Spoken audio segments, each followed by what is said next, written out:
Welcome to the Great Basin Fire Potential Briefing for Friday, August 3rd. This is Gina McGuire.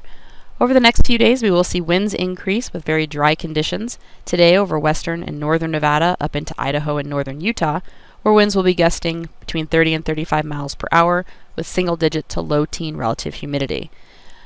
For Idaho, winds will be the strongest today. However, as we move into Saturday, for Nevada, winds will be strongest on Saturday with gusts near or above 40 miles per hour over parts of western and central Nevada with low single-digit relative humidity. The next 2 days will bring increases to fire potential on our ongoing incidents, as well as the potential for stirring up holdovers from recent lightning. Otherwise, wetter lightning in the south will diminish. We do have a weak system quickly moving across Idaho on Saturday night and Sunday, so on Saturday night we may see thunderstorms move into far southwest Idaho, and as we move into the overnight hours and early Sunday morning, they will start pushing further east into parts of south central and central Idaho. So we will continue to watch that. Right now, activity looks to remain isolated. However, still increases in fire potential due to the fuels up there are expected. Over the last 24 hours, we had a good amount of lightning across the southern and eastern half of the Great Basin. These thunderstorms were of the wetter variety for the most part, especially across Utah and Nevada, and precipitation on this map generally shows between about 1/4 and 1/2 inch of precipitation in many areas, with some areas locally seeing higher amounts. Yesterday, Great Basin fire activity was moderate initial attack across the basin, with new growth also on larger fires. Over the last 7 days, the image on the left shows precipitation in the southern half of the Great Basin, and over the last 2 weeks, this precipitation in the south has generally been near to just above normal.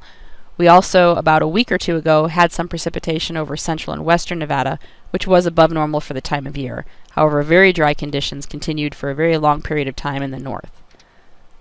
How this affected our fuel conditions: ERCs did come down a little bit with some of the moisture that moved through yesterday. However, over the northern half of the basin, ERCs are still above the 80th to 90th or even 97th percentile. And looking at some of the fuels charts, these ERCs across Idaho and northern Nevada, where the ERCs are the highest, are near or approaching records for the time of year, and in some cases have exceeded the records. The satellite loop from this morning shows the cloud cover and the showers and thunderstorms have been pushing eastward as we move through the overnight hours. We did have a few isolated thunderstorms earlier this morning over parts of southern Nevada. However, drier conditions are expected to move across the basin with these gusty winds as this trough moves into the Pacific Northwest through today. We also did have a few early morning isolated thunderstorms up across Idaho, but again, drier air will be pushing in.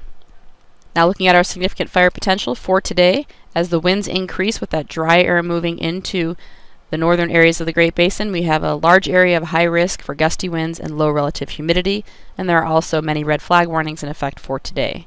Also, wind is not just confined to the Great Basin. We have gusty winds and dry conditions to our neighbors to the north and west.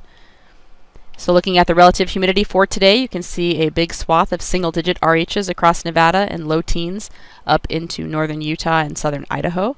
And you can see the gusty wind image on the right showing where those wind gusts will be, generally between 30 and 35 miles per hour today. As we move through Saturday, we will see again that dry air continue to push into the west, and we will see winds increase across Nevada, especially western Nevada, where gusts will exceed 40 miles per hour, and we will have very significant fire potential concerns on existing incidents and if we do stir up any holdovers over the next couple of days.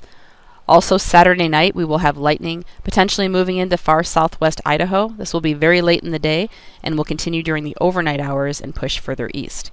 We also will have some gusty winds and dry conditions for western Utah. So looking at the conditions on Saturday, very similar RH picture with the exception of drying going on across Utah, but single-digit relative humidity over much of the southern half of the Great Basin. Looking at the winds on the right, you can see this increase in winds, especially along the Sierra Front into western Nevada, where winds will likely exceed 40 miles per hour in certain areas with single-digit relative humidity. And then you can see that push of winds further east and south into southern Nevada and southwest Utah. For Sunday, as I mentioned, that lightning was moving through Idaho late Saturday night. Well, it will continue moving eastward early Sunday morning, mainly during the overnight pre-dawn hours, and will diminish as we get into Sunday afternoon, but still potentially very critical over parts of Idaho, even though activity right now remains isolated. Winds will be decreasing across the Great Basin on Sunday. However, still very dry air is in place and pushing eastward. Therefore, most areas will see very dry conditions with the exception of the lightning in the north. So on Sunday, very low relative humidity And again, the wind picture on the right shows those winds decreasing.